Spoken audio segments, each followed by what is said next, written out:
98.3 FM will welcome you roommates as we discuss the situations. Oga Police, no worry, I see you. You know you can do the right thing, right? You know you can do without that bribe. You know you don't even have to harass that young man because he is properly dressed. And you think he's a Yahoo boy?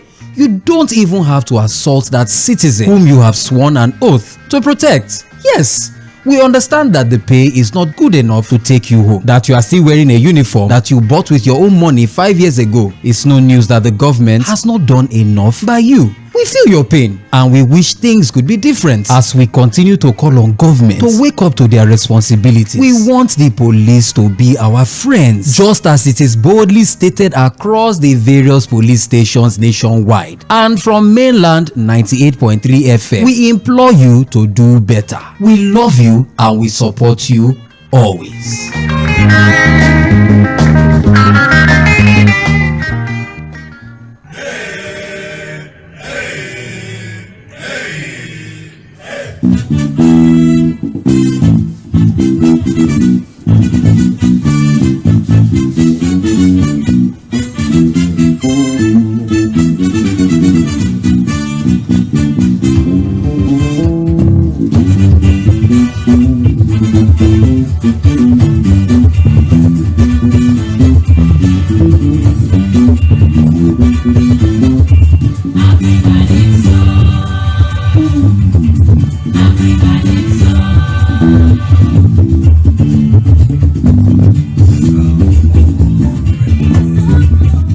Very good evening to you. Welcome to the Situation Room live on mainland 98.3 FM, the sound of Lagos.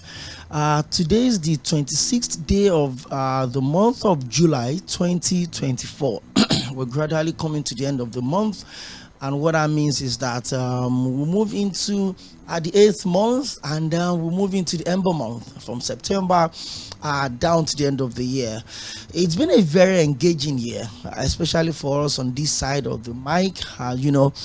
Constantly we try our best on mainland 98.3 FM to keep you, informed and also keep you engaged. That's why we'd always open our platforms for you to hear your thoughts and also express one of those things or whatever it is that you're not comfortable with. Policies of government, decision of government, representatives of government, laws being made for the people, because the definition of democracy is very clear. It's a government of the people, by the people, and for the people. What that means is you and I have the opportunity to always go to the polls to choose who governs us, even though at the end of the day, the people that we voted would ultimately choose the people they decide to work with as ministers, as commissioners. But the most important thing is that for every democracy to thrive, the principle of necessity is always very important, especially as all of the arms of government respect each other's responsibilities as defined in the Constitution. The whole issue of separation of powers, the executive knowing their own responsibilities, the judiciary as well, the legislative arm of government, everything must work together to make sure that any country that wants their democracy to thrive, the people to wake up constantly and enjoy the dividends of such democracies, all of these arms of government must be in place. However, for every democracy to also thrive, the principle of freedom of expression must constantly be upheld by everyone involved. The right to association as entrenched in the Constitution of the Federal Republic of Nigeria, the right to protest is also part of it. In fact, the right to protect the protesters is also clearly spelled out in the Constitution of the Federal Republic of Nigeria. We have a government who the leader of that government understand what protest is about. For someone that stood firm and also fought for this democracy we enjoy, all the way down, days of exile, days of arrest, days of attack, days where journalists were kidnapped, journalists were arrested, journalists were picked up, media houses were burnt down, pro-democracy activists were sent into exile, arrested, jailed. So we have a democracy And the President of the Federal Republic of Nigeria, President Bola Ahmed Tinubu, understand how this democracy came about, especially the speech he gave on the 12th of June 2024 during Nigeria's Democracy Day, where he acknowledged the role of the media, the roles of individuals, agencies, foreign partners in making sure that the democracy that he is enjoying today and that he enjoyed from 1999 to 2007 as the governor of Lagos State was fought for by people, numerous to mention, people that put their lives on the line, people that died in the course of fighting for the democracy that the president is enjoying and privileged to be enjoying today. You're welcome to the Situation Room live on Mainland 98.3 FM. We get to do this every Mondays to Fridays. And this is not just the platform we provide for you. This is also a space where your thoughts are heard. Your fears, your expectations, especially from the government, is also being discussed. We'd always start from Sundays from 6 to 8 p.m. on Political Roundtable. Side Forward, and I could always call them the League of Extraordinary Journalists, Analysts, individuals that understand the principle of governance. They will always take you for 120 minutes straight, hard political talks, and then we'll move on to Monday, 4 to 5 p.m., 4 to 5:30, I beg your pardon, all through till Friday. And on Wednesday, another big one, midweek politics, 1 to 3 p.m., 120 minutes straight of talks, deep conversations beyond the surface of political stories that are always coming up every now and then. Well, the biggest of such political stories is the planned nationwide strike for 1st of August 2024.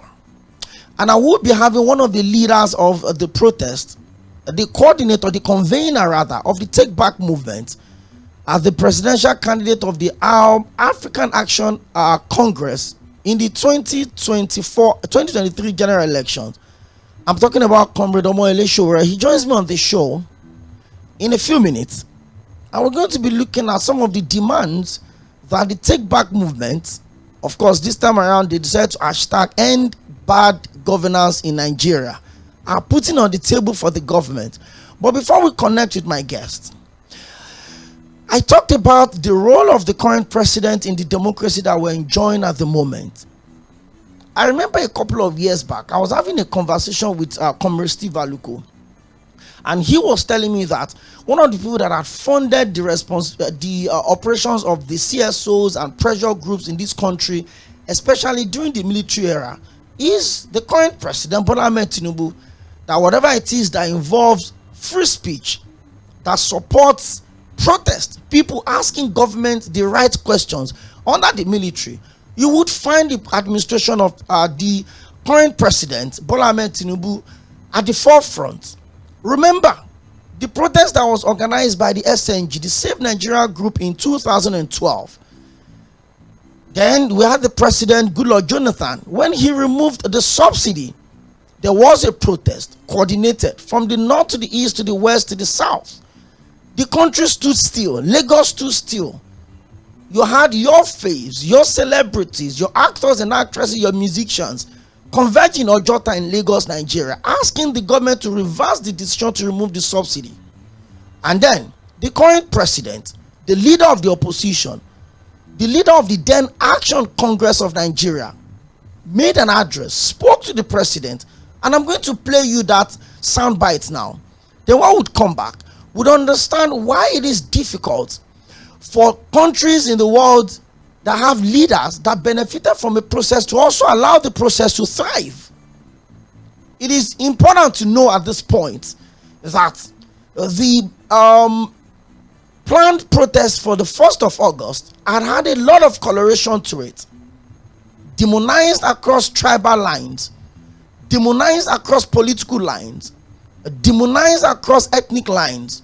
Oh, so people are saying, oh, it is because this person is from this region, that's why this other region want to truncate this administration.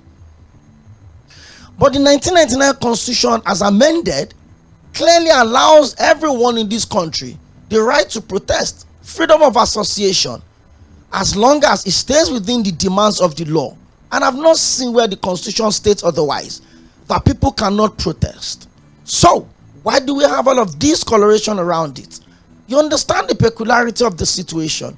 But I ask, if you have a country where the citizens of that country are planning to have a protest that could potentially cause a lot of trouble, if you're making reference again to what happened during the NSAS period of 2020, it started like a protest against police brutality, but we saw loss of lives and properties into billions of naira. A lot of people that were affected by that unfortunate incident had probably not recovered today. People died, people lost their sources of livelihood. Police officers were killed, innocent citizens were killed, police stations were burnt, businesses were burnt. And it began with a peaceful protest against police brutality. So we have a lot of people, some known, some faceless, wanting to have a nationwide protest on the 1st of August. You would have them.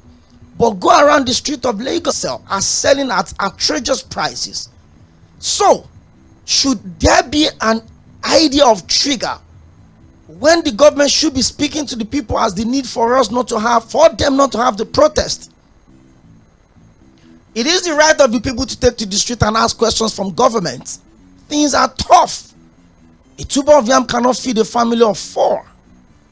The minimum wage cannot even buy you a bag of rice, in case you don't know. So the people want to ask questions, but rather for the government to make things easy, there's fuel scarcity. And this is the singular commodity that affects every single one of us. When the president was sworn in on the 29th of May at the Eagle Square in Abuja, he made an announcement that subsidy is gone. And immediately there were triple effect of that. Fuel stations that had 10, 12 pumps closed it down, and then they started selling with 1. There was artificial scarcity. And from then till now, from 198 to 600, 700, 800. A colleague was telling me today that he had to buy from the roadside at 8,000 for 10 liters. That is 800 naira per liter. In a country where the government had refused to fix a single refinery and was celebrating 25 years of unbroken democracy. How did you get to this point? I would play you this soundbite and you get to hear the voice of Asiwaju Bola Ahmed Tinubu in 2012 at the Save Nigeria project, or protest rather, at Ojota in Lagos here. I will be back and I will connect straight to Comrade Omoyele Sowore. He's my guest on the show today. You're live on Mainland 98.3 FM. And this program would run from 4 o'clock to 5:30. By 5 o'clock, I'll open the phone lines and I'll allow you to join the conversation.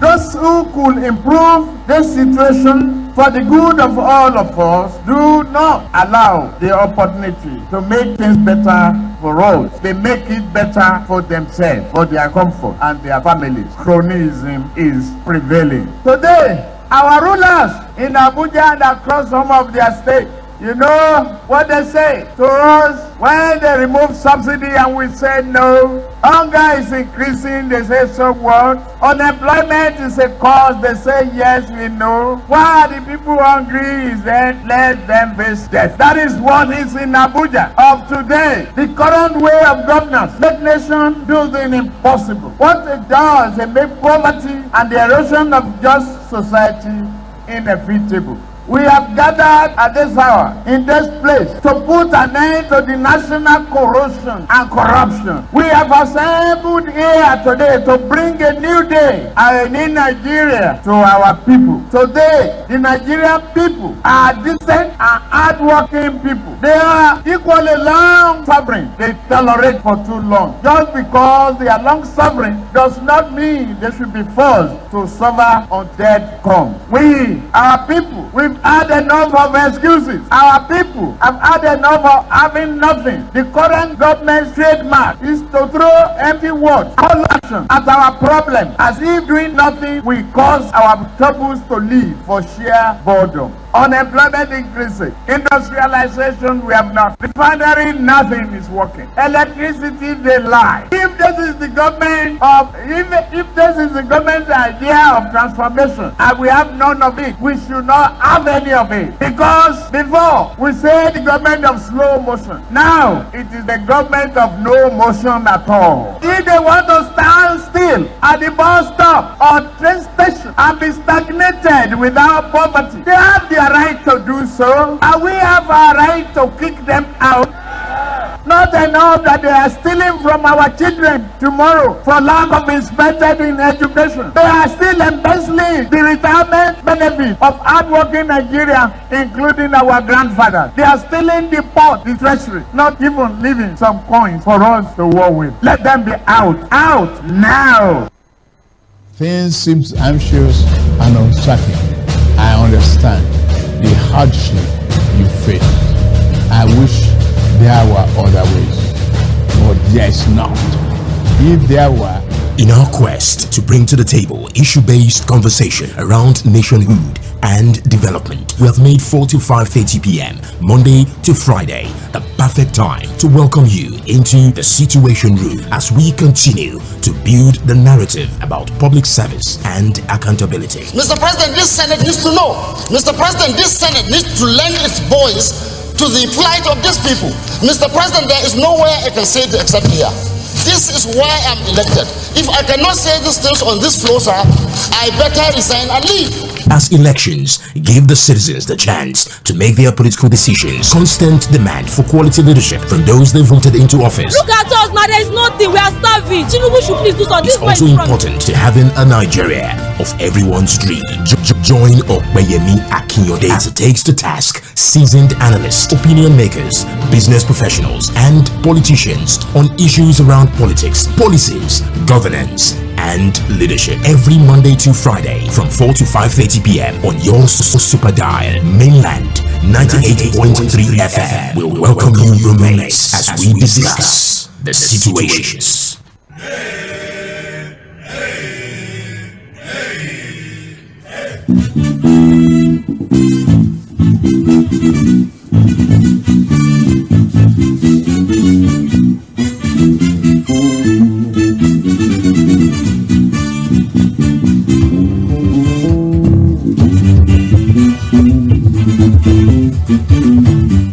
You're welcome back. In case you're just tuning in, this is the Situation Room live on Mainland 98.3 FM, the sound of Lagos.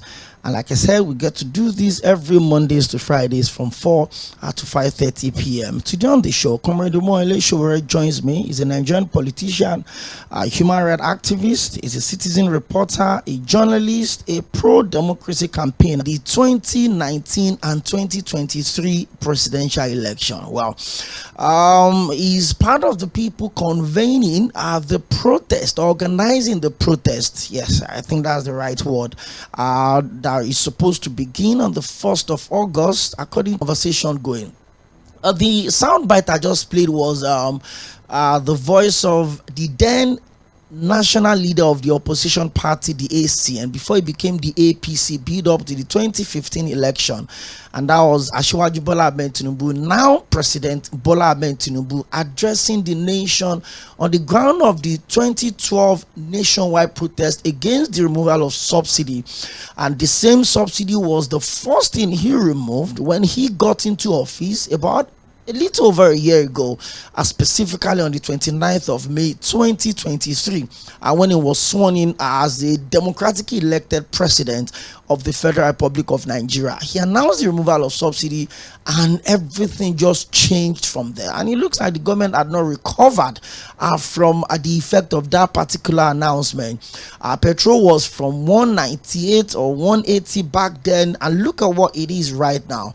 I was saying before I went on that break, I said, in a country where the citizens are building up and mobilizing for a protest that could lead to so much if not properly handled, especially when you look at the history of some of the protests we've had in this country. The very recent one was the NSAS protest in 2020 that began from Benin. A whole lot of people often make the mistake of the protest beginning from Lagos. It didn't start from Lagos. It started from Benin, and then it moved over to Warri, and then the people in Lagos converged, and then it became a whole lot of issues. And we saw the devastating effect of that particular protest. Lives were lost, businesses were destroyed. The people, a lot of them have still not recovered till today. But the question is this: are there truly been reforms within the Nigerian police? Even though the institution called SARS has been has been outlawed, but do we still have brutality within the Nigerian police? 100%, almost on daily basis. You see how the men in uniform have constantly disrespected the people that they've sworn to protect, even though we've got a couple of good eggs amongst them. But you look at the issues that we have we really resolved what we set out to resolve in 2020? So if the people are taking to the street again this time around and they say they want to protest, shouldn't there be a space for a conversation within the government and these people? If the people are saying, oh, the protesters are faceless, okay, what happened to the civil society organizations that we have in Nigeria? What happened to the pressure groups? What happened to the religious leaders? Can't we speak to these people? Comrade Sᴏᴜ joins me on the show today. Good evening, comrade, and good to have you on the show. Oh, okay. I'll try and reconnect, and let's see how quick we can make this work. Well, it's like I said, is the convener of the. Okay. Hello. Good evening, comrade. Hello.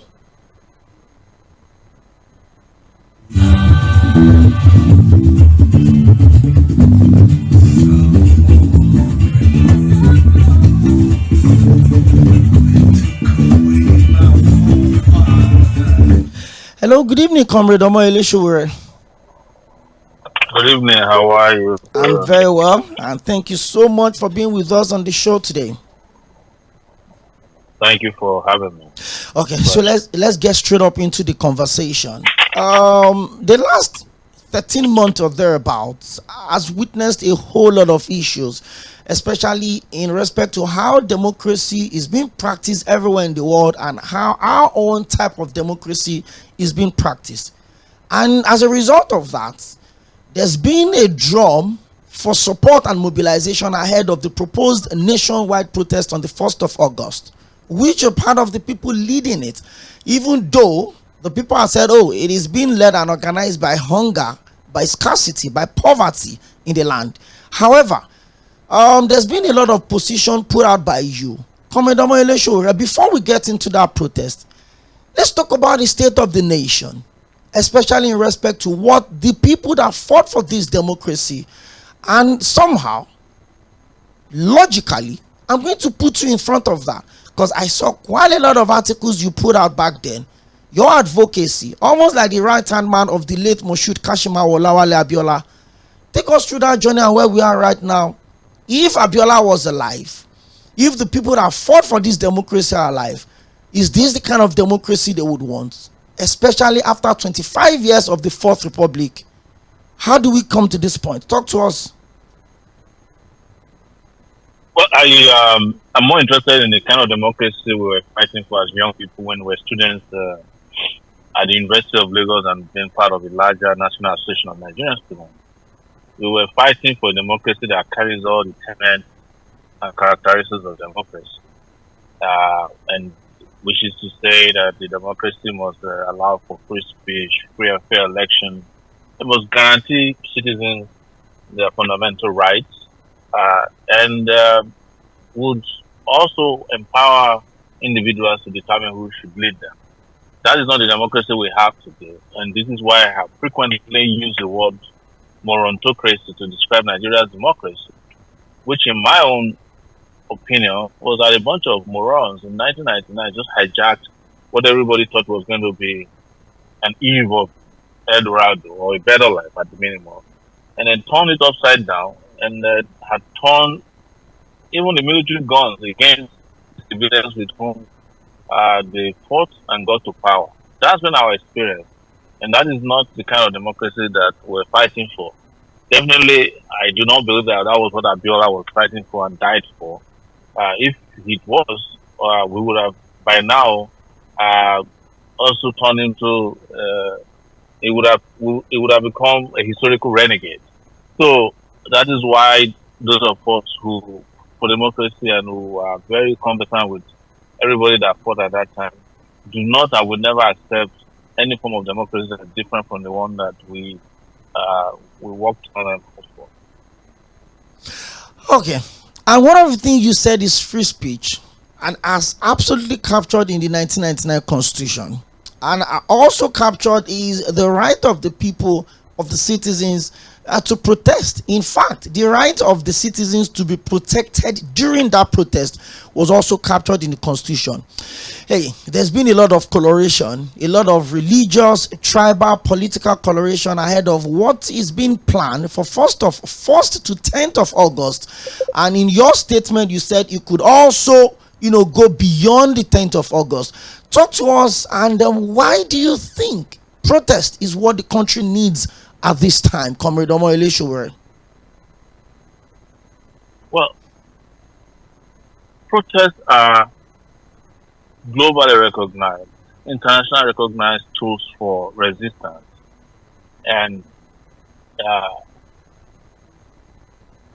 exertion of one's fundamental right to say, well, I said no to what the government of the day is doing.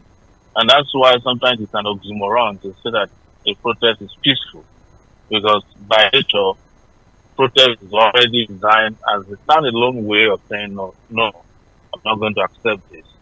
It's a way of consciously objecting to what is wrong in my society. And what has often happened is when people decide, either individually or collectively, to say they don't want it, using the instrument or tool of protest, the government has always been very, very harsh on them. And that is what typically leads in other parts of Africa and the world to people taking, further steps and sometimes armed struggle to confront subjugation and oppression. But protest doesn't take into account using violent means to express yourself. And that has been where people like me have been. I do not pay attention to how, when people decide they want to rise up, how they are couched. Since I was born, since I've been a student activist, there's no protest that I was involved in that wasn't couched in a way that wasn't going to sound palatable to people, because the goal is to discourage people from that. And I can tell you that even in most open and democratic societies, leaders don't like protests.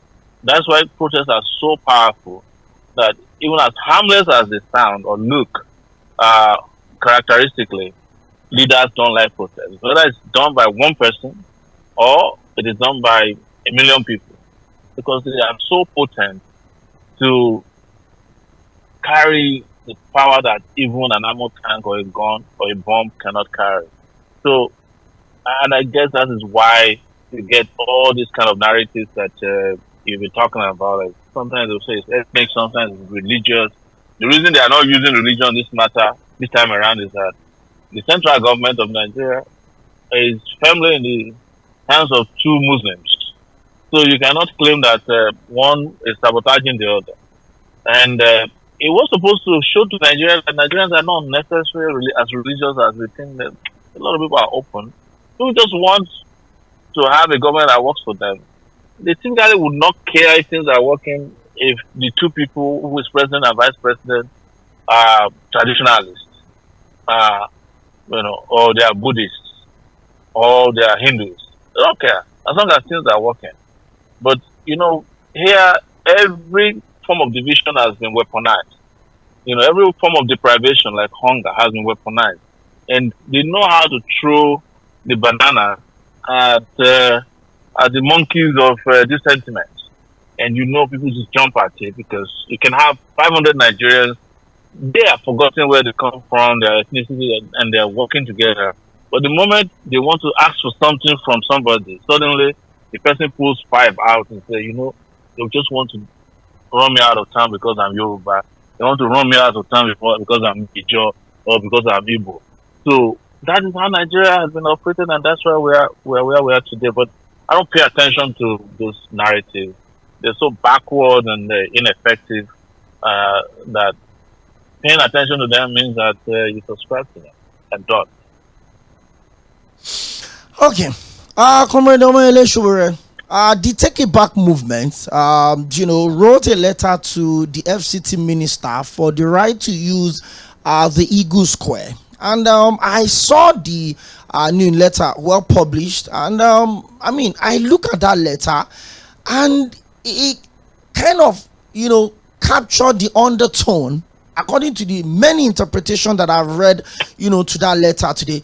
Talk to us about that and talk to us about why it has to be in Abuja. No, Abuja is the federal capital territory of Nigeria. It used to be Lagos. So the people who are creating the problem of hunger, starvation, unemployment, corruption, and insecurity in Nigeria, they are based in Abuja. And by nature, this is the first nature of protest. Anybody wants to protest must, as a necessity, protest where his voice will be loudest and have the most impact. So if you stay in your room and go on hunger strike, they won't care about it because they can't see you. You die. You can be broadcasting and say you're dying. But if someone carries a flag across Abuja saying I'm hungry, like the guy they call the flag boy in Abuja, it catches the attention of everybody. The police, DSS, army, everybody's like, why is he complaining about hunger? So we're going to Abuja because that's where the problem is. That's the federal capital of thieves in Nigeria. So we are going there, and we wrote the TNB move wrote the letter to Wiki, not to seek permission to protest, but to use the Eagle Square, which belongs to the Nigerian people, as a convergence zone, since the protest is going to last several days. So it's just like you want to go and run a marathon. They'll provide the place where you put your bags, where you can refresh, bath, water, and the Eagle Square is the most central place. And because the Eagle Square is right across from the villa, which the protesters said they will visit during this protest, that is why they requested for Eagle Square. And they have requested the minister to cut the wire mesh and separate the Eagle Square from the villa's gate, so that nobody will be in any enclosure to avoid stampede. So it's a very direct and straightforward letter. It appears that you have read it. So, by now, I believe it must have been submitted to the minister's office officially. But I'm aware that the minister has received it from several Nigerians since it was published this month. Yeah. Okay. About 2 weeks ago or thereabouts, you released 14 demands. Being put out to 15 rather, being put out to the government. Yes. And one of them is the Constitution, the 1999 Constitution should be scrapped. One of them that the Senate arm of the legislative system should also, be thrown away and out of it. Can you take us through some of these demands? And after then, I'm going to ask you, so that you put it out there, how achievable, how possible are these demands, the 15 demands that you've listed? You can take us through them. The first demand is the Constitution. The Nigerian Constitution, or the Constitution as it is defined, is the grand norm for any society. That means it is the binding document on everybody that guides everybody. So, behavior and conduct and, membership of any society.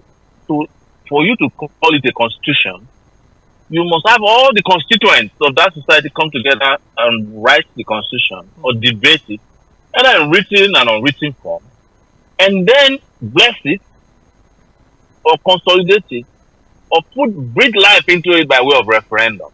The 1999 constitution did not have all those characteristics. It didn't have the necessary legitimacy, because every constitution is started with a statement, a paragraph saying, we the people of Nigeria were not there when they made the constitution in 1999. It was made by the military. And let me shock you. By the time President Obasanjo in 1999, the constitution, a copy of the constitution was not available. It had not been printed at that time. They swore him in with photocopies of the constitution. And I didn't say this. It was said by the Minister of Information at that time, John Wood, who was supposed to be the person in charge of printing the constitution. So that tells you how flawed that constitution is. And they've tried everything they can to try to amend the constitution over time. But the truth, even in law, it's tried in law to say that you can't build something on nothing. So we're asking that take that constitution out. Let all the constituents come together at the sovereign national conference. Why is it sovereign? When the constitution is done as a document, nobody tinkers with it.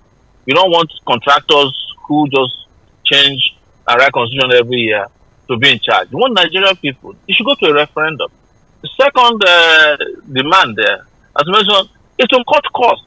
You know, this idea of somebody being a governor and when he's done with governorship, he will now go to a retirement home at the National Assembly. It's unacceptable. Some of them are already collecting. They've stolen so much money as governors, especially all these former governors. And then some of them are already on government pension, you know, governor's pension, which are unthinkable in their state. And then they come to the National Assembly and call themselves senator, wearing all these big boo-boos, doing nothing except just extorting money from the Nigerian people, extorting money from government agencies, ministries, and departments. We say Nigeria doesn't need that. Even if you ask me, right, we don't even need more than the Senate. We need 81 people, or no matter the number of, is it 109 senators? Yes, 109. As lawmakers in Nigeria, yes. Even the House of Reps, if I have my way, I want to use the House of Reps. You know, each person from a senatorial zone in Nigeria, which is 109, is enough to make laws. They are not making any laws anyway. These guys are just having fun in Abuja. And you know, I lived in Abuja against my will for 5 years. I was restricted to Abuja. So I saw the nook and cranny of Abuja. Abuja is crazy. It has some of the craziest people, you know, the most jobless people in the world are based in Abuja. You know, it is not an oxymoron for somebody to be jobless and be rich. That's what Nigerian lawmakers, leaders, and government officials are. They are jobless, wealthy people. People who made money without lifting a finger. Whereas the people who have to work their hands out on a daily basis are the ones scrounging, trying to get one pure water and buy 500 naira guys. They work 8 days a week. You know, the minimum wage they are paying doesn't buy them anything. But the senators are earning $25 million a week. And the guy who goes to work every week, who's only entitled to just 4 weeks of vacation, most of them don't take the vacation because where are you vacating to when there's nothing to rest from? They are the ones who have to get 70,000 naira. The people who don't work are the ones who get 25 million naira a month. The Nigerian legislative arm has gone on break for 7 weeks. And they don't even, so many of them don't even come to the chambers. Anytime you watch them on TV, you know that chamber is always very, very empty. Outfield. Yes. So that's why we recommended that they should take that out completely. And the third, I think we're talking about minimum wage. Everybody has known now, they increased the minimum wage to 70,000. And the only reason why they increased it to 70,000 was because they heard this protest was happening. And they thought that this would diffuse the call for protest. But after they approved it, nobody is smiling, except the labor leaders who were doing that shameful bosa in the Aso Rock Villa. Of course, you and I know the reason why they are doing bosa. For a minimum wage they know cannot even serve the workers that they represent. So there are several other demands. These demands are not difficult. Release, asking to release Nnamdi Kanu and demilitarize the eastern part of the country. It's not a bad demand because this is the only thing that will bring harmony and peace. You cannot be releasing Boko Haram commanders who have killed several people, kidnapped, raped, and reintroduce them into the Nigerian army. Give them senior positions, give them amnesty, pay them. And you can't release a guy who only said we want self-determination. And instead of you to address that, you send more army to go and kill innocent people in the east. So, is it free education that is too much to ask for, or the fact that they should renationalize all the national assets that they sold, at giveaway prices? And I have been proven right by Dangote, who recently said he would prefer to sell his refinery to the Nigerian government than to become bankrupt. But these are the guys who were saying a few years ago that you need to sell everything that belongs to government because this government has no business in business. But the Ethiopian government can run an airline that relies on Nigeria. The British Airways relies on Nigerian passengers. Emirates relies on that. But Nigerian state itself cannot operate an airline. The only time we tried to operate an airline recently, it was a fraud. So why do you keep all these incompetent criminal people in power when you can all wake up one day and say, look, enough is enough. Let the poor breathe. But it looks like the people that you're asking this demand from, it looks like a couple of them don't even have an idea of what the people are going through. And let me explain to you as it stands. One would expect that in a country where we're practicing democracy and the citizens of that country are planning a protest, you would expect that the government should do things that will make life a bit easier for those people. Unfortunately, on the street of Lagos, there's fuel scarcity.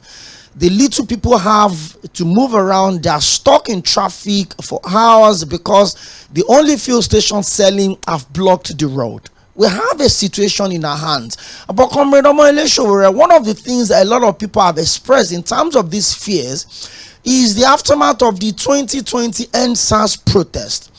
The destruction of lives and properties, and the devastating effect of such. Can we guarantee, Comrade Omoyele, or let me put it this way, can you, as a leader of the Take It Back movement, that I will be converging at the Eagle Square from 7 a.m. from the 1st to the 10th of August to protest and bad governance in this country? Can you guarantee the safety of everyone involved in that protest and ultimately the entire Nigerian population as a whole that could be joining that protest? It is the job of the Nigerian security architecture, the Nigerian state, to protect citizens. If they cannot do that on August 1, all of them, from all the councillors to the president, and come and resign, and we can reset our country from there. But there's no need second-guessing what a protest is about. And nobody should use ⴄ to blackmail anybody, because it was the government of Lagos, the government of federal government in Abuja, that turned ⴄ into a deadly bonanza for security agents. It did not start with shooting at Lekki Toge, where some of the most peaceful Nigerians gathered, waving the Nigerian flag, singing the national anthem, and soldiers were shooting at them execution style right in front of them. But before that, if you remember how the Lagos state government used official buses, BRT buses, to move thugs to that Lagos Aláùsá place where people were gathered. And they did that for several times. You remember that iconic guy who was holding machete, who is well known from Agege, who till today was never arrested or even questioned for holding machete to attack innocent protesters. The people who did ⴄ designated locations that were so disciplined that if you steal a phone at the ⴄ protest ground, they will recover it for you immediately and hand over the person who stole your phone to the police. So why are people contextually changing the narrative that the ⴄ was deadly? It was government that killed people during ⴄ. It was government that instigated the thugs and the urchins and the hoodlums. And then when they didn't succeed, they sent hoodlums in uniform to go and kill innocent Nigerians at Lekki Toge. Why are we changing the narrative now? So, and people are saying this time around they want to gather again. They've even given enough notice to the government. They've told government this is where we are going to be gathered. They've told government an idea of how long it might take. They've also reached, in some cases, as you mentioned, government was notified officially that this is where we like to converge. So what do responsible government do in that regard? You protect the protesters. You protect the protesters even from the so-called hoodlums. And because the protesters have locations where they're operating from, you have the chance to now protect the neighborhoods. with the police. Instead of the army concentrating on how to suppress the protest and the police, they should concentrate on how to protect the innocent civilians who are protesting and those ones who might fall victims to anybody who is acting out of the boundaries of the protest. Is that too much to ask for? Definitely not. Yes, but they like to lie and bamboozle people by claiming that, oh, NSAS was violent, but they set up inquiries across the country and found the police guilty of instigating NSAS. They found the army guilty of killing protesters. This is the official document we all have. No NSAS organizer that I know was ever accused of plucking a leaf from the branch of a tree. None. As a matter of fact, most of the NSAS connoisseurs, as I like to call them, who gathered at Lekki, were middle level of, fairly well-to-do young people. People who had independent businesses, artists, movie stars. Are those people going to steal? Did you see any one of them with a knife in his pocket? No. Would they be the one who will now go to ShopRite to go and steal? The people went and looted ShopRite are the people they bossed to go and attack. And when those guys pushed them back, they just went to the neighborhood and started looting. And the government knows them till tomorrow. They know who these guys are. So, but we are pretending a few years later that, NSAS was violent. No. Look at Kenya. The U.S. government is finally speaking to the Kenyan government today that they should tell the police to start attacking protesters. But maybe another 5 years time now, the protesters in Kenya, these historic heroes of the democracy or the birth of a new Kenya possibly, will become the victims. They will become the villains because Africa has no memory. Comrade ᴜᴜ, you just made mention or made reference to what happened in Kenya. But of course, we all saw the destructions that actually trailed the protest that was, taken up upon by the Gen Zs. That was what they called the people handling that protest. Millions of Kenyans came out and they placed their demands, in front of President Williams Ruto, which he actually, succumbed to a couple of those demands. The finance tax, for instance, the scrapping of monies allocated for the office of the First Lady and the Second Lady. There were also demands at that point that some of the ministers and the cabinet that is too large should be reduced. But the president actually, gave in to some of those demands. The revolution now, the Take Back movement had placed 15-point demand ahead of the federal government led by President Bola Ahmed Tinubu.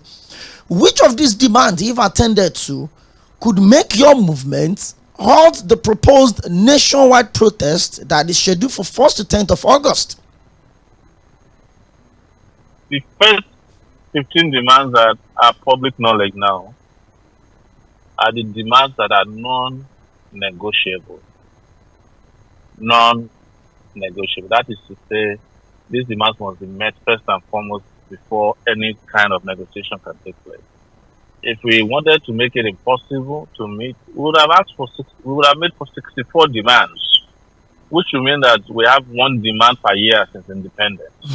So these ones are non-negotiable. You have to meet these demands first before anybody. But them, they are not interested in progress. They are not interested in governance.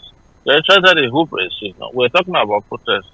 You go and invite traditionalists to say you want to do oral festival for 15 days. Do they sound like people who are serious, who are interested in meeting any demands? They're not interested in meeting any demands. The only demands they're interested in meeting is the one that suits their own agenda.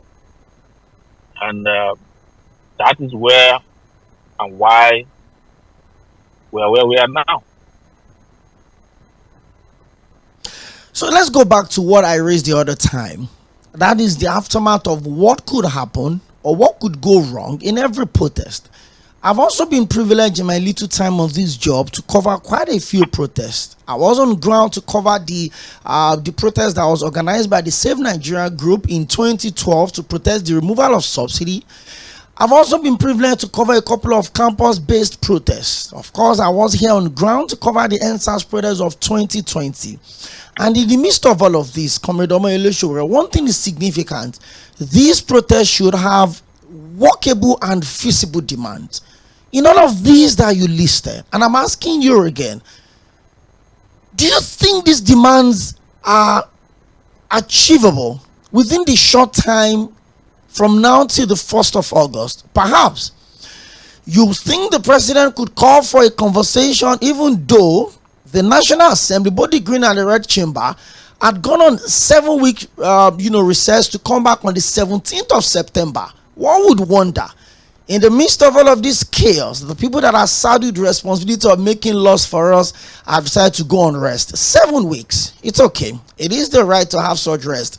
But I'm asking you again, Comrade Omoyele, do you think these your demands are realistic? Do you think they are workable within the short time available right now? Or you feel Nigerians or the people that believes in your movement should get ready for the 1st of August? They should get ready for the 1st of August. You are a journalist, right? Your job is to cover the protests or to analyze when you have talking heads like me in the studio or virtually. The government of the day has not told you that they can't meet this demand. So why are we in a hurry? Why are you jumping the gun? Our goal is to make the demands available as widely as possible for those who are interested. And what we heard from every one of them is that these demands are solid, they are watertight, and they should be met by the government. Without which, protests will start on August 1st. But as someone, as someone who's experienced in this, I don't need a crystal ball to tell you that this protest will go ahead. Because I know the people we are dealing with. They don't care about you and me. They believe in their invisibility and impunity. And that's the route they will go first. Even the guys in Kenya, they started out that way. They said, oh, this is treasonable felony and all that. But when the people met the power, as they say in Nigeria, when iron meet iron, one go bend. So that's where we are now. Okay, now I want to ask you the lighter one.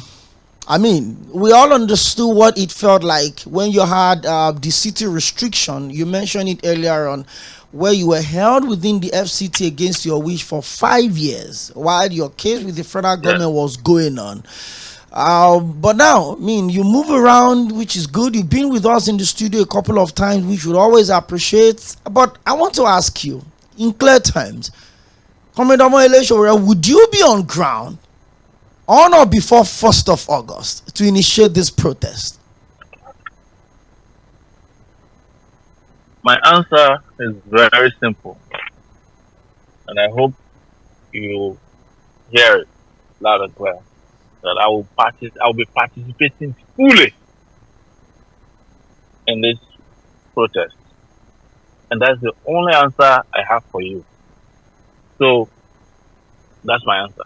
Okay. Final answer. Final answer. we're not having countdowns on this one. Okay.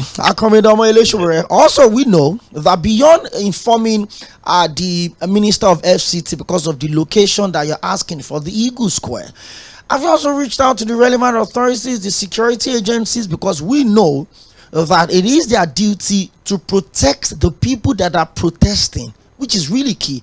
Have you reached out to them, and what have been the feedback? Because we've heard that the commissioner of police in Abuja is saying that there won't be any protest allowed in the FCT. We've also heard from the Inspector General of Police saying that what happened in Kenya will not be allowed to happen in Nigeria. This sounds like some institutionalized restriction. Have you heard anything from them if you reached out to these individuals?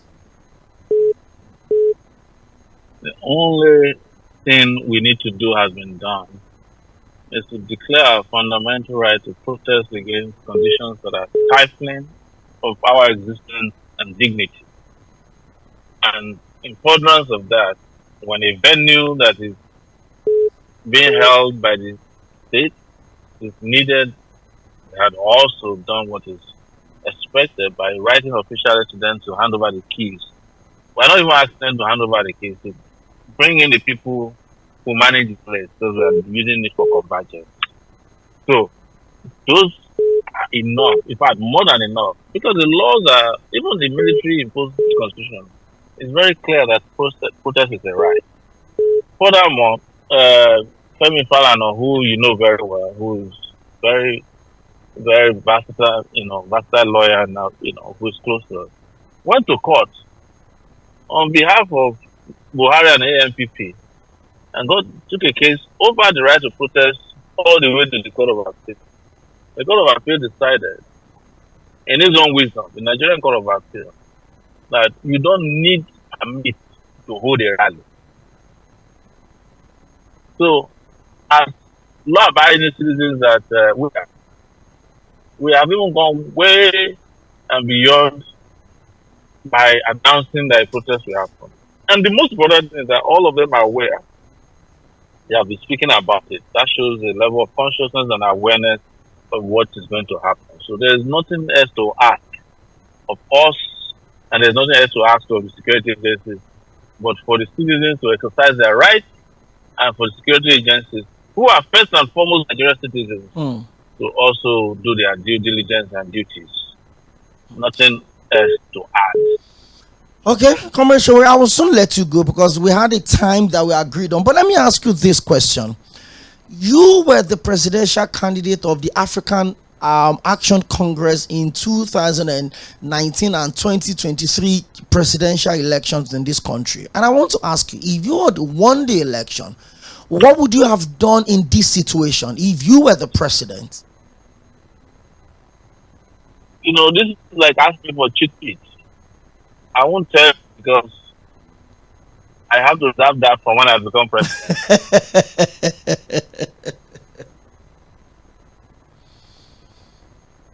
Hello, can you hear me?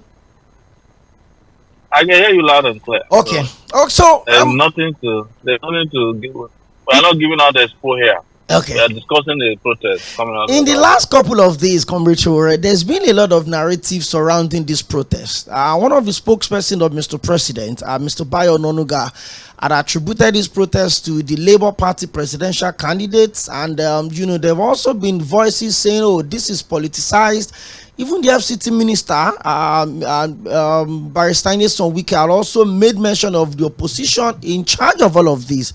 Can you speak to this school of thoughts? And also, there's been traditional rulers, religious leaders also appealing to the people to shelve this protest. Respond to these issues and then we'll call it a day on the show. The response is simple.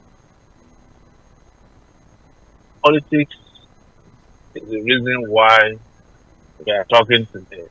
Because people subscribe freely to the leaders, and the job of the opposition is to hold those in power to account. The job of the citizenry is to also do the same thing. And the people who you have quoted are to power by protest. They are the textbook example of protest to power. Sᴛᴜᴜ was involved in several protests since he was a senator in 1992 or so under the military, when he was the governor of Lagos State, when he was no longer governor, he was the national leader of the party. He even called for a revolution. There was a time he also said he doesn't believe in Nigeria anymore. So, what are you telling me about these hypocrites that you don't? What are we discussing about them that you don't already know? They know that. And Bayo Onanuga that you're talking about, Bayo Onanuga himself was running a newspaper that was proscribed by the government illegally. So he's not himself exactly a law-abiding citizen. Are you getting my point? I'm with you. But I respect that he did that. In fact, I was his biggest fan because he resisted Abacha. And the military and several other governments have come before and after that. So what are we then talking about here? Except that this is the reason why they don't want history to be taught in schools. In schools so that anymore. people would not understand that Nigeria has had a serious history of resistance and resilient opposition to oppression. Do you know that this is the same country that some women in 1939 called About Women Riot forced the colonial masters to stop what they are now doing in Kenya? There was a version of the finance bill of the colonial masters in 1929. Women stopped them. Fela's mom in Abeokuta organized women to chase out the traditional ruler who wanted to use Oro, this same Oro that they are talking about now, to suppress public voice. So there's nothing they are doing now that has not happened before, and there's nothing they are doing now or they're about to do that has not been defeated by the Nigerian people. Whether it's under the military, either a monarchical system or a diarchy, we have always defeated these guys. And for the first time, I think the reason why they are freaking out is that they are seeing a national unity against their impunity that has not been seen on the scale that is going to happen now in Nigeria's recent history. That's why they know that there's some trouble in the horizon. Okay, thank you very much, Comrade Omoyele. I would need to read a couple of the messages we have. In fact, we have loads of them, but of course I have to read a couple of them. You would hear one or two of them you want to respond to very quickly before we let you, because don't forget I have to run, so I have another. I understand. Appointment. So let's do 2 minutes, 3 minutes. Let's do that. Okay, let's get that real quick. Okay, thank you very much. This one says, I'm listening to all of the things that Comrade Sowore has said. Truly, we need to review the present constitution, and also the protest should be violent free. God bless my country. That's Kabiru Adegbenro. This one says, no one in Nigeria is happy. Even the president that is happy, is he happy with the situation? The protest is good, especially when the government is trying to go astray in some of the policies. But to be honest with you, some of us are not in support of this planned protest because of the fear of the outcome. Even the comrade that is talking cannot guarantee what the outcomes can be. Okay. Thank you. This one says, Larry Olakomi says, if Mr. Sowore truly wants to serve the country, he should have known that leadership ladders cannot be climbed from the top rather than from the bottom. You should do away with this grandeur of deception and start from. Okay. Thank you very much. I got you. Comrade Omoyele, the messages are quite much, but because I promised that I wasn't going to take much of your time because of other engagement, I would need to let you go. But finally, the countdown is up. Everybody is talking about it. Opinions have been raised about it, even though some of the leaders are distancing themselves. A friend of mine that works at the airport just jokingly told me yesterday that within day before yesterday and yesterday night, it's seen more than 12 or 15 notable Nigerian politicians getting out of the country. Comrade Omoyele, give us your parting shot on the show, then we know where we head from here. There's no parting shot when the battle has not even started. That's why they call it a parting shot. It's a shot. There will be a parting shot after liberation and victory. Thank you. Thank you very much, Comrade Omoyele, for being my guest on the show today. I mean, it's difficult getting track of it, but you will always honor us when we invite you. Thank you so much. Comrade Omoyele is the convener of the Take Back Nigeria movement, and is also one of the conveners of the End Bad Governance in Nigeria's proposed nationwide strike for the 1st to 10th of August 2024. Like you heard, he said they've written a letter to the FCT Minister, Barrister Nyesom Wike, to allow them access to the Eagle Square.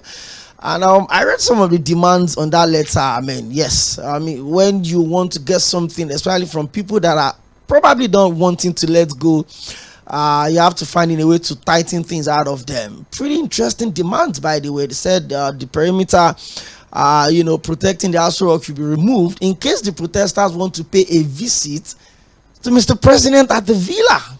Well, we're hoping that we'll get a response which will be made available to the media if the FCT minister responds to their demands to have unrestricted access, 24 hours electricity supply, access to toilets and everything available at the Eagle Square. In fact, the letter demands that the protesters should be treated with the same level of respect that foreigners always get when the Eagle Square is being put to use. You know what the Eagle Square is meant for. That's where the swearing is always done anytime we have a new president or a re-elected president of the Federal Republic of Nigeria. The times and the days ahead would be interesting, filled with a lot of intrigues, expectations, hope, and eventually maybe there could be a manifestation of same beginning from the 1st of August. You're live on Mainland 98.3 FM, and my guest for the past 40 minutes had been Comrade 괰 Tဃᴇ, the presidential candidate of the African Action Congress in the 2019 and 2023 presidential election, and the convener of the Take Back Nigeria movement, one of the movements, putting up the proposed nationwide protest beginning from the 1st to the 10th of August 2024. I will take your calls and I will also read your messages. Please, let's be civil, let's respect everybody's opinion, and let's be very quick with our contribution. Hello, good evening. Hello, good evening. Mr. Laiwala, 1 minute.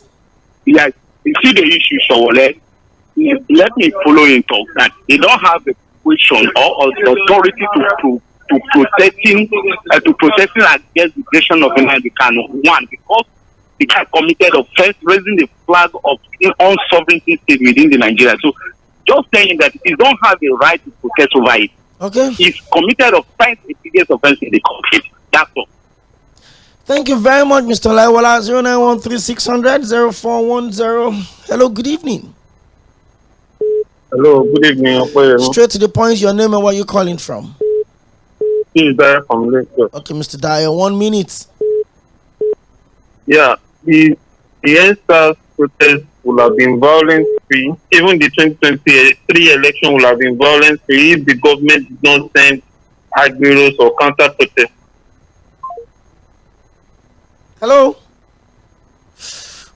Try and call back. We still have a few minutes more to go on the show. Hello, good evening. Good afternoon. Your name and where you calling from? Yeah, Mr. Saz. Okay, Mr. Saz. Okay. Yeah. Yes. I welcome the conditions. I know in one-on-one. I'm ex-veteran in media. So I think I would have asked him, if he's still on ground, that he should have asked the traditional ruler that went to the Aᴜlik to me, that did they present to the president and his wife and all the ministers that there's hunger in the land, drum it into it, yes, so that they will not say they did not hear from the traditional rulers. And traditional rulers, are we bringing Abacha era again, inviting traditional rulers to watch film? Thank you. Or video. Thank you very much. Thank you very much. Straight to the point. I like that. So that we can accommodate as many people as we can. 0913-600-0410. Hello, good evening, caller. Hello. You're welcome. How you doing, my brother? I'm very good. And you? Yeah, I'm fine. Your name and where you calling from? This is Obi calling from Ikeja. Okay. Wait a minute. I think the problem here is not the protesters. I think the cashiers, those people that collect money from government to do counter protest. This is the only problem we have in protest, as far as I'm concerned. And for those of them saying that Nnamdi Kanu, other people that have done worse things than Nnamdi Kanu, the Boko Haram people, the BATLA people, them. They are all be released. Why Nnamdi Kanu is a different matter? Why anything concerning Igbo man is always? Thank you very much, Obi. I don't want this conversation to be political. I don't want people to talk about the whole Nnamdi Kanu conversation. Let's just respond to what my guest talked about. Read your messages and we say our goodbyes. Hello, good evening. Good evening, Okangbelina. You're welcome, Mr. Okangbelina. My question is, let me even ask you. all these meetings they are making and all this rhetoric, you hear the president say this, all. Is there anyone that has? Is there anything that said that looks like they want to concede to the masses? The same way he said subsidy has gone. Why can't he say, okay, subsidy is back? Just once like that, or one of the items. No, but they will not do that.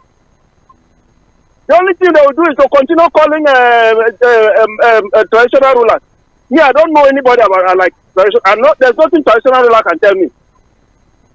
There's no traditional ruler that can come and tell me anything. So what are they talking about? They're not serious. Thank you very much, Mr. Kangbelina. The last time I checked, except you're a kingmaker, traditional rulers were not voted for. The people that put themselves up for election and they swore to protect the interests of the Nigerian people, and those are the people we're holding to account. Let me read your messages on Facebook. Patrick Biazo is talking to us, and he says politicians, governors, traditional rulers, paid propagandists, and some compromised clerics, including the security agencies, have suddenly emerged and turned to lecturers of protest and hijack, whatever it means to them. But they've not been here to discuss the long hardship and suffering inflicted on the citizens by the political class. The simple truth is that they don't love the citizens but are afraid of being consumed or targeted during the protest. Protest was held in 2012 under Jonathan, and it was not met with any threat or hijack. But suddenly, imaginary protest hijackers have been found filled in Nigeria in 2024 because of these particular protests. Okay. Undi Austin is talking to us, and it says, what did the traditional rulers tell President Tinubu about the suffering, hunger, and high dollar rate in the country? Remember that the slave trade wouldn't have succeeded without the traditional rulers. Interesting. Atochukwu Adele says, imagine the protest didn't hold. A part of the political capital of the politicians would have been strengthened. No callers of citizens' protest would have been taken serious. Our President Tinubu and the politicians will tell the people how they dealt with them. You can forgive. Why must you forget? Forgive and forget. They tell you how they dealt with you. That there's nothing to protest in that effort being is okay. Recommendations: if the people wish to protest at any time, they should be constructively engaged or be allowed to express their grievances. All this fear of violence because this planned protest is announced, not impromptu or spontaneous, is harangue. Okay, let's keep that line. Tochukwu Adele from Obanikoro says, the people have refused subsidy removals, which have been shown that the president in this administration is another waste of time. Why must it not be reversed? Asonto Natotech Infotech says, okay, thank you for the kind words. Ralph Ejike says, Ralphie War Ejike says, Tinubu, APC, and their supporters should know that the 2012 protest was a progressive because the then president and the ruling party allowed it to be. Politicians are the ones bringing anti-protest just to cause problems. Salami Taiwo, thank you very much for your message. Thank you for the kind words. SOJ with the hashtag end bad government. Okay. Benjamin says good evening to you and your guests. To me, the president Tinubu and his cabinet have been asking what does the protesters want that the president have not done. I believe this evening Comrade Shura has spelled out what is missing without missing his words and the demand of the average Nigerians. Please, in case they don't hear, send them the record and let the president attend to this demand before it becomes too late. That's Benjamin from Shogunle. SOJ says, the company I work with are sacking staff anyhow because of the economic hardship, and they are planning to exit Nigeria soon. Salami Taiwo says the NSAD had gone violent because the state got involved. Violence started at Orile and burning of police stations and public facilities. SOJ first says, end bad government in Nigeria, we must protest. Benjamin says, to me, the president Tinubu and his cabinet have been, okay, I've read that one already. No one in Nigeria is happy.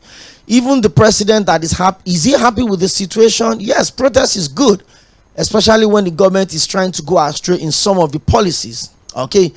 Kabir Adegbero says, listening to all of that Comrade Shura has said, truly, we need to review the present constitution, and the protest should be violence-free. God bless Nigeria, and God bless you too. The way this protest is gathering momentum, if this government have instinct, they would understand that the voice is strong, and This voice is strong and one, and the wave thereof may likely be synonymous. Chikabende from Trade Fair. Abdurrafiu Alabalakpe says no one in Nigeria is happy, even the president. The government claims they don't know the agitators of the impending protest. What stopped Mr. Sowore from engaging with the government? Maybe there could be a compromise before the protest commences. That is from Sunday Noah. Larry Olakomi says, my previous message is not in any way offensive or assassinate the character of your guest. I only offered him my candid advice that he should start. Okay, you still said that. Case Holy says fuel should be returned to 120 naira per liter, or the protest will go on. Let me pick your calls now. Hello, good evening. Hello. You're welcome. Yeah, good afternoon. Good evening. Good to have you join us. Your name and where you calling from? This is AB Pepe speaking from Surulere. Okay. That ⴅ protest, okay? I was there. What happened? When they started blocking roads, the government now declared curfew. The people refused to leave that place. That was when that thing happened. They saw that there was mayhem over everywhere in Lagos, burning and everything. Government declared curfew. It's not that they just started shooting or whatever. Government declared curfew, and the people refused to leave. So people that are opportune should not be giving us false reports. Please, the media should help. And protest is good, but people should not block roads. As others are protesting, let others that don't want to protest they have the right to free movement. Thank you. Yeah, so that they block roads during that exercise. That was what happened. And the government declared curfew. I remember very well. I saw the headline, curfew, and the people refused to leave. Thank you, AB Pepedem. Thank you very much. That's very key. My guest yesterday, Mr. Miwa Adeyemi, the chief political editor of Guardian newspaper, actually said it that the way you have the right to protest is the way the people have the right not to protest. So you cannot use your protest by blocking the right of movement of other people. It is counterproductive. I think we need to also set that straight. Hello, good evening. Hello, good evening. Good to have you join us today. My name is Joshua. I'm calling you from Alagbado. Mr. Joshua, good to have you today. In fact, I applaud the Sowore. He's doing good. At least the fight is fighting for Nigerian masses. Is a plus to him. So I greet him. Okay, you see, this government that is now that is in Abuja, are they not the master of protest? They are the master of protest. So what they should do is to secure the people protesting. So you get, they should direct the DSS to secure people that is protesting, not instigating them or sending threats to them. So you get. I'm with you. Okay. As I'm talking to you, you don't read though. Nigeria don't read. So all we really need now is for them to answer. No money, no everything cost. Thank you, Mr. Joseph. Look at excuse me, let me finish my point. I'm a tricycle rider. Have you ever priced tricycle now? Tricycle now is almost 4 million. 4 million, I know. 4 million. So I'm supposed to have changed my own now. But look at how the hike on the price. So Nigeria don't read. Let them sit up, not by calling all this Oba. Who Oba help? Thank you very much. Thank you very much, Mr. Joseph. That's quite unfortunate. I mean, okay, let me also read your direct messages. Quite a lot of them here. Prince from Ojo is texting us and he says, I strongly agree that Nigeria need a new constitution based on equity, justice and fair play. The government should not confront those who wish to embark on this protest, otherwise the entire episode may come bloody, perhaps degenerate into a level of chaos and anarchy. Nigeria will be great again. Thank you very much. This one says, this is Jimmy from Lagos. The ⴅ and the 2023 election will have been violence free if the okay, I think this person had called already. That should be there or that, but there's a change of name. We get it. If the richest man in Africa from Nigeria is yelling and has turned a megaphone to this maladministration, who am I not to protest or join the agitation against bad government? Aluta continua Victoria Asata. Milan FM, this government have turned Nigerians to refugees in our own country by gifting APC supporters handouts and palliatives. That's Benito. Thank you very much. Achogba Solomon from Idimu says, thank you for that clip from Tinubu in 2012 that you played. The emergency meeting going on, though, coming from adding and hypocritical Nigerians, is a sign that the planned protest is a success already. Tinubu should call the 36 state governors and Wike alongside the National Assembly members and let them remove their legs from the neck of Nigerians. All of the aforementioned are the problems of Nigeria, and I'm sending this message: ⴅ has returned to parts of Lagos. For the few ones who are benefiting from this government, they are threatening or calling for the shelving of the planned protest. The likes of Bayo Adenuga, or Nonuga rather, Onyeson Wike, who I'm trying not to use some adjective to describe, and the rest of them, they should go ahead and arrange their hoodlums and thugs to hijack the protest and repeat the same mistake of ⴅsᴜᴜ. I really don't want them to do that. Thank you very much. I love the letter reading to Wike from Anna Yochuku. Yes, thank you very much. This is Alhaji Ismail from Ijai. Comrade Sowore has spoken well on the planned protest. I'm highly in support of it, and I would participate in the protest. We will do everything possible to ensure that the protest is peaceful. We will not allow thugs to hijack it like it happened during the ⴅsᴜᴜ. The protest will be carried out as contained in the 1999 Constitution. Our protest is purely anti-hunger, and now why it is tagged "End Bad Governance." Although we're very much aware the government plans to sponsor some thugs under the umbrella of pro-government protesters to cause problem and make it look like we're the ones doing the bad things. No problem with God, their evil plans would backfire. Thank you very much, Honorable Alhaji Umar Ismail from Ijai.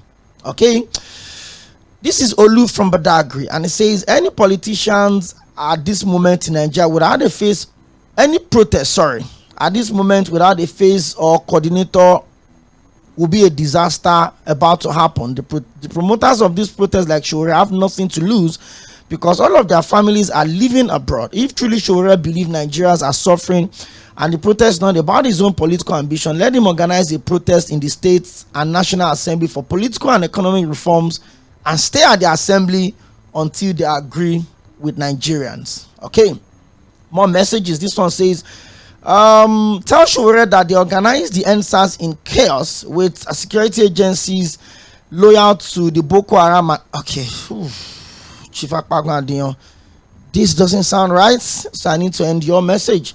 Benjamin from Shogule says, to me, the president and his cabinet have been asking. Okay, we took that one on Facebook, so let me just pick more calls. Hello, good evening. Bro, good evening. Hello, you're welcome, Mr. Gege Joshua.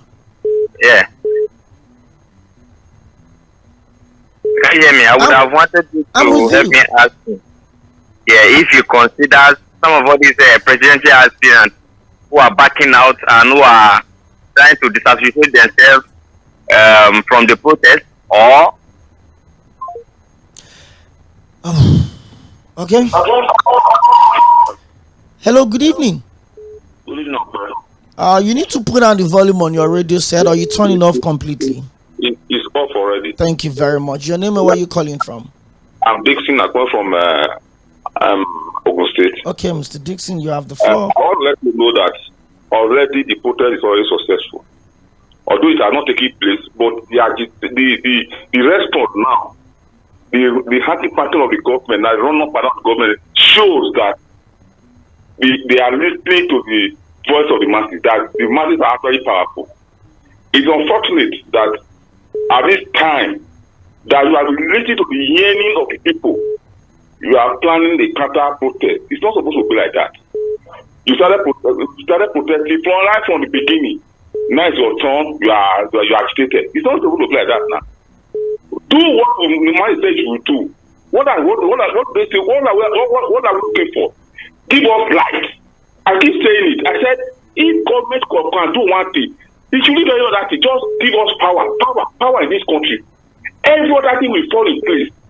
What is so difficult in giving us power? Japan is on top of water. They have light 247. Look at Ghana here. They have power. What is happening? Don't give us light. Everything. No, you see, Nigeria we are the most amiable people you can ever rule. We are very comfortable. But unfortunately, the leaders are making things to be difficult for us. Thank you. That's why you see we are education.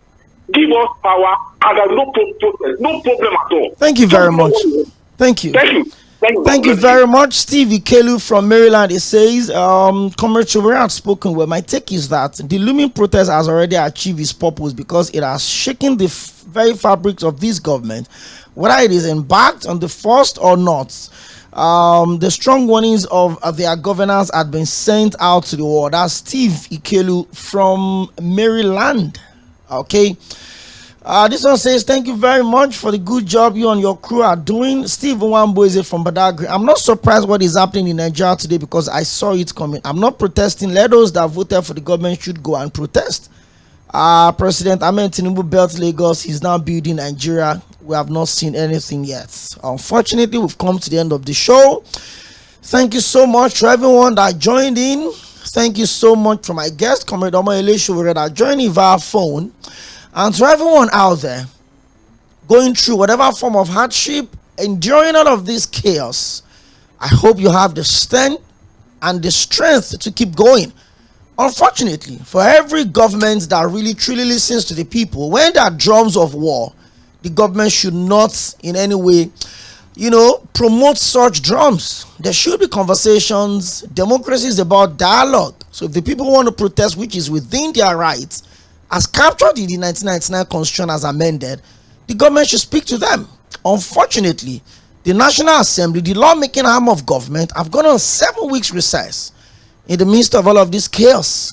I hope that this country would find its bearings. My name is Oᴏ Akinde. Thank you for the calls. Soon numerous day, but don't forget to join us on Sunday 6 to 8 p.m. on Political Roundtable. And by 5:30, the full bulletin will come through. By 6 o'clock, a ceremony of the Paris 2024 Olympics. You're welcome. Stay safe. Stay out of trouble. And don't forget to keep Mainland 98.3 FM your first option on top with Kunle Daniels and Joseph Folorunsho. Bye for now.